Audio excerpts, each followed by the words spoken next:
औज़ुबिल्लाहिमिनश्शैतानिर्रजीम बिस्मिल्लाहिर्रहमानिर्रहीम। आज की हमारी वीडियो चैप्टर नंबर 4 कंप्लीट कर लिया था हमने। तो चैप्टर नंबर 4 से जितने भी पुराने पेपर्स बोर्ड के जो हैं उनमें क्वेश्चन आए वो सारे हमने आज की इस वीडियो में सॉल्व करने के शॉर्ट क्वेश्चन और एमसीक्यूज इस चैप्टर के वो भी मैं आपको साथ साथ बता दूंगा कि इस चैप्टर से कौन कौन सा एमसीक्यूज रिपीट हुआ है। तो फर्स्ट ऑफ ऑल हम स्टार्ट करते हैं। वीडियो स्टार्ट करने से पहले मेरी रिक्वेस्ट है कि मेरे चैनल को सब्सक्राइब करें, वीडियो को शेयर करें और जो आपको मुख्तलिफ बाकी चैप्टर्स की वीडियो हैं वो प्लेलिस्ट में मौजूद है, उनको देखने के लिए आप प्लेलिस्ट को चेक करें। तो अभी हम देखते हैं कि नेक्स्ट जो पेपर है हमारे पास, पेपर चैप्टर नंबर 4 से कौन कौन से क्वेश्चन आए हुए हैं। तो तकरीबन ज़्यादातर चांसेस है कि आपके पास एक ही शॉर्ट क्वेश्चन आता है चौथे चैप्टर से। तो एक पेपर जो मैंने लिए है फर्स्ट ऑफ ऑल आपके पास उसमें आया हुआ है कि डिफाइन द रेशनल एक्सप्रेशन। हमारे पास जो फर्स्ट पेपर में पहला जो क्वेश्चन आया हुआ है वो क्या है, डिफाइन रेशनल एक्सप्रेशन। अब रेशनल नंबर्स सेम आपके पास आती है आप रेशनल एक्सप्रेशन। अब N expression of the form p of x over q of x where p of x and q of x are polynomial with q of x is not equal to 0 are called rational expression. जिस तरह से देखा है आपने कि rational number होता है कि the number which can be written in the form of p over q। तो यहाँ पे जस्ट p और q की जगह p of x और q of x लगाएंगे क्योंकि आपके पास एक्सप्रेशन के बारे में पूछ रहा है। रेशनल नंबर और एक्सप्रेशन में फर्क है, ये चीज आपने जहन में रख के इसका आंसर करना है आपने। तो इसका क्या आ जाएगा आपके पास, एन एक्सप्रेशन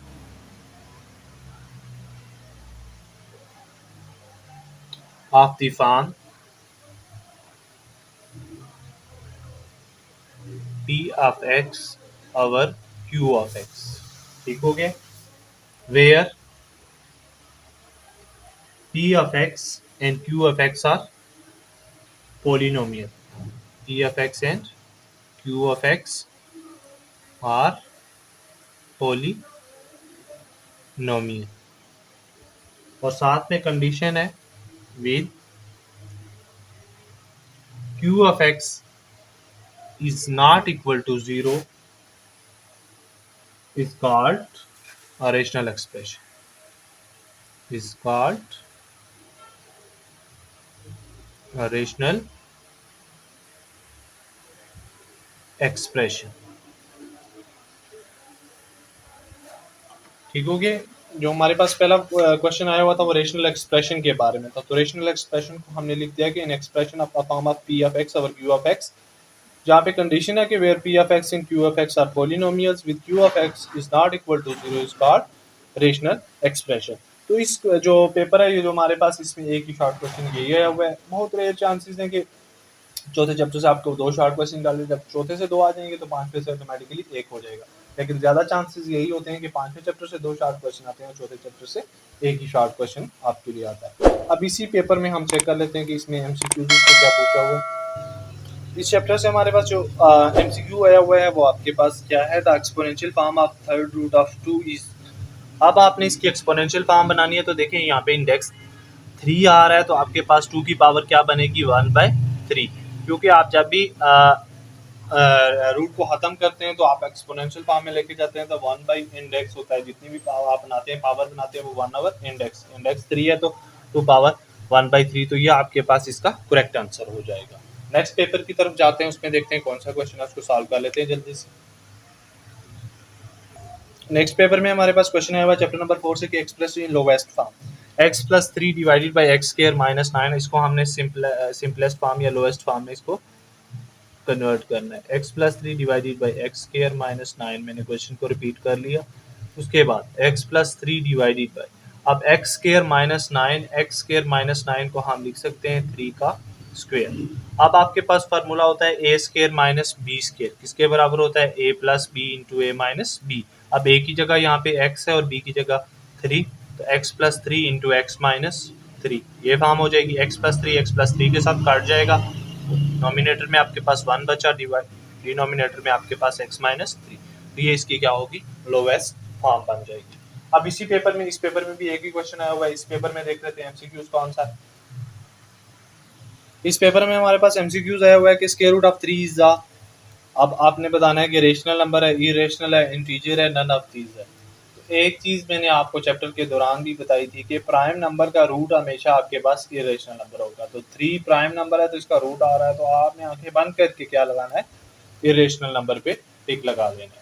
ठीक है, आपके पास इसका करेक्ट आंसर क्या होगा, irrational number.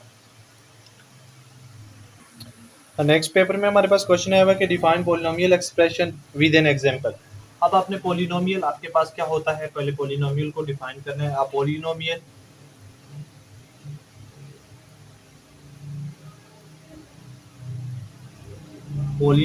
in the variable x is in the variable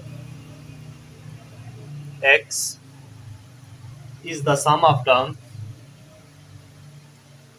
is the sum of terms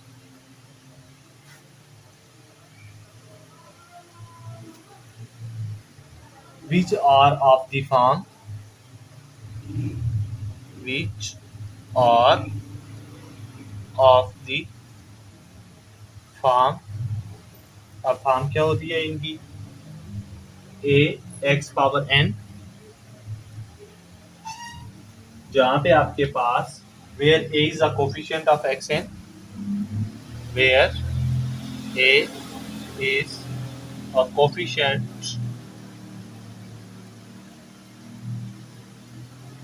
of x power n and n is non-negative integer, and n is non-negative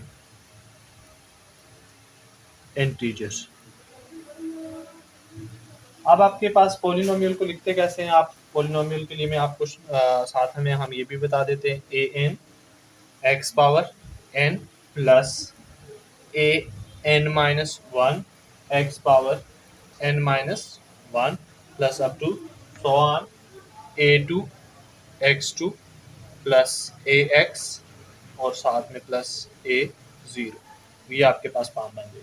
अब इसके example पे आते हैं, तो example कोई सी आपने उठा के लिख देनी है, x3 या 3x3 प्लस 2x प्लस 4 या कुछ भी आप उठा के इस तरह से लिख देंगे टर्म्स का सम, तो आपके पास क्या आ जाएगा, पोलिनोमियल आ जाएगा। पोलिनोमियल की डेफिनेशन इंपॉर्टेंट डेफिनेशन है चैप्टर नंबर 4 की, तो इसको लाजमी आपने करना है। पोलिनोमियल बेसिकली क्या होता है, सम ऑफ टर्म्स होता है आपके पास, ठीक है, जिसमें उसने कंडीशन बताई हुई है कि polynomial in the variable x is the sum of terms which are in the form of a xn where a is a coefficient of xn and n is a non negative integer.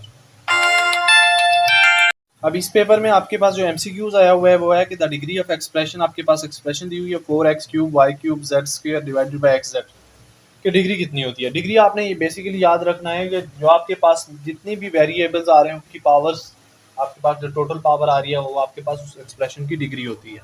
अब यहाँ पे देखें 3 और 3 6 और 2 कितनी होगी, 8।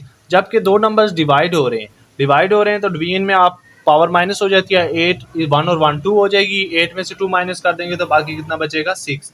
तो आपके पास जो रिक्वायर्ड आंसर आएगा वो 6। अक्सर बच्चे जल्दी में क्या करते हैं, 3 और 6 और 2 8 करके 8 को टिक कर देते हैं। जबकि आपने ये भी देखना है कि दो नंबर डिवाइड हो रहे हैं, दो वेरिएबल डिवाइड हो रहे हैं, उनकी पावर्स भी प्लस माइनस होंगी, तो बाकी जो रिमेनिंग आपके पास पावर बचेगी वो 6 ही बचती है। तो आपने क्या करना है, 6 पे टिक लगाना है। तो नेक्स्ट पेपर के क्वेश्चन की तरफ चाहते हैं जल्दी से हम।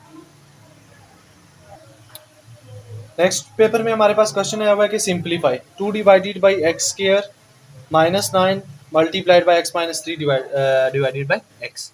तो देखें इसको सिंप्लीफाई हम कर लेते हैं, 2 divided by x square minus 9 multiplied by x minus 3 divided by x. अब 2 तो एज इट इज है, एक्स स्क्वायर माइनस 9 की जगह हम क्या लिख सकते हैं, एक्स माइनस 3 का square multiplied by x minus 3 divided by x. अब 2 divided by x square minus 3 का स्क्वायर, आपके पास फार्मूला बनेगा a plus b into a minus b, तो x plus 3 into x minus 3 हो जाएगा multiplied by x minus 3 divided by x. X minus 3 के साथ कट आउट हो जाएगा, आपके पास नोमिनेटर में क्या बचेगा 2, डिनोमिनेटर में x इंटू एक्स प्लस 3। तो ये आपके पास क्या आ जाएगा, इसका रिक्वायर्ड आंसर आ जाएगा, सिंप्लीफाइड फॉर्म बनेगा। अब इसी चैप्टर का एमसीक्यू भी देख लेते हैं हम जल्दी से। एमसीक्यू आपके पास कि if p of x is equal to x cube minus 3x plus 1/2, then कह रहे हैं आपने क्या फाइंड करना है, पी ऑफ 2। तो देखिए पी ऑफ 2 हम फाइंड करते हैं, जहाँ पे x आ रहा है वहाँ पे आपने जस्ट 2 पुट करके चेक कर लेना है जल्दी से कि आपके पास इसका आंसर क्या आता है? 2 का क्यूब हो जाएगा -3 इंटू 2 हो जाएगा +1/2। तो 2 का क्यूब 8 हो जाएगा -6 +1/2। तो 8 - 6 बाकी आंसर क्या आ जाएगा? 2 + 1/2। एलसीएम जब लोगे आप तो 2 एलसीएम आ जाएगा। जब डिनोमिनेटर में 1 है तो 2 को 2 से मल्टीप्लाई करेंगे 4 + 1 तो विच इज इक्वल टू 5/2। तो आपके पास जो ए ऑप्शन है 5/2 वो क्या हो जाएगा? करेक्ट हो जाएगा। तो ऐसे क्वेश्चनों में आपने रटा नहीं लगाना है, बिल्कुल आपने बिल्कुल तअम्मुल के साथ से इनको सॉल्व करके फिर लगाना है, ठीक है। नेक्स्ट लास्ट वन हमारे पास 2024 का पेपर है, उसमें से मैं जो फर्स्ट ग्रुप का पेपर आया हुआ है उसमें जो क्वेश्चन है वो आपके पास के कह रहे हैं कि a प्लस बी की वैल्यू दी हुई है 5, a माइनस बी की वैल्यू दी हुई है 3, कह रहे हैं कि find a square plus b square. तो इसको सॉल्व कर लेते हैं हम। हमारे पास गिवन क्या है? a प्लस बी 5 के इक्वल गिवन है, a माइनस बी हमारे पास इक्वल है 3 के। हमने a square plus b square find करना है। तो इसके लिए आपने डायरेक्टली फार्मूला यूज करना है कि a प्लस बी का whole square plus a minus b का होल स्क्वायर आपके पास इक्वल होता है 2 into a square plus b square के। किसके इक्वल होता है? 2 इंटू ए स्क्वायर प्लस। देखें a प्लस बी की वैल्यू हमारे पास है, a माइनस बी की भी है, हम a square plus b square find कर सकते हैं। तो a प्लस बी की जगह आपके पास क्या आ जाएगा? 5 का square plus a minus b की जगह आ गया 3 का square equal to 2 into a square plus b square. ठीक हो गया यहाँ तक। अब 5 का स्क्वायर 25 प्लस 3 का square 9 is equal to 2 into a square plus b square. 25 में 9 ऐड करेंगे तो 34 equal to 2 into a square plus b square. इसको सीधा करके लिख लेते हैं क्योंकि हमारे पास हमने वैल्यू फाइंड करनी है a square plus b square की। तो 2 into a square plus b square आपके पास इक्वल हो जाएगा 34 के। आपको just a square plus b square की वैल्यू चाहिए तो 34 के साथ 2 डिवाइड हो जाएगा इस तरफ आके, तो आंसर क्या आ जाएगा आपके पास? 17। 2 1 2, 17 34। तो ये आपके पास इसका आंसर आ जाएगा। नेक्स्ट 2024 का जो सेकंड ग्रुप का पेपर है उसमें भी हम क्वेश्चन चेक कर लेते हैं। बल्कि ये मैंने सेकंड ग्रुप के पेपर से क्वेश्चन किया है, फर्स्ट ग्रुप के पेपर से हम क्वेश्चन चेक कर लेते हैं। उसमें क्या है आपके पास? उसमें आपके पास अगेन आया हुआ है कि डिफाइन अ पॉलिनोमियल एक्सप्रेशन। जो हमने फर्स्ट पेपर सॉल्व किया था उसमें भी उसने यही चीज़ पूछी हुई थी, मेन के ये क्वेश्चन रिपीट हुआ है। अक्सर चीज़ आपने देखा होगा कि इसमें जो शार्ट क्वेश्चन आ रहे हैं वो डेफिनेशन ही पूछ रहा है चैप्टर नंबर 4 से। शार्ट क्वेश्चन भी आ रहे हैं बाज पेपर में, लेकिन डेफिनेशन, इट्स मीन की डेफिनेशन इस चैप्टर के लिए इम्पोर्टेंट है। तो क्योंकि इस चैप्टर से एक ही शार्ट क्वेश्चन आता है, समटाइम 2 एमसीक्यूज या 1 एमसीक्यूज दे देता है, तो इसलिए जितने भी पॉसिबल शार्ट क्वेश्चन थे 5 साल के पेपर्स में वो मैंने आपके लोगों के लिए इस वीडियो में सॉल्व कर दिए। उम्मीद है आप लोगों के लिए ये वीडियो मुफीद साबित होगी। मज़ीद हम इंशाल्लाह नेक्स्ट नए चैप्टर नंबर 5 के साथ अगली वीडियोज़ में आपकी खिदमत में हाजिर होऊंगा। तो तब तक के लिए इजाज़त दीजिए। मेरे चैनल को सब्सक्राइब करना ना भूलिएगा, वीडियो को शेयर कीजिएगा। इंशाल्लाह नेक्स्ट हम चैप्टर नंबर 5 के साथ आपके साथ हाजिर होंगे। अल्लाह हाफ़िज़।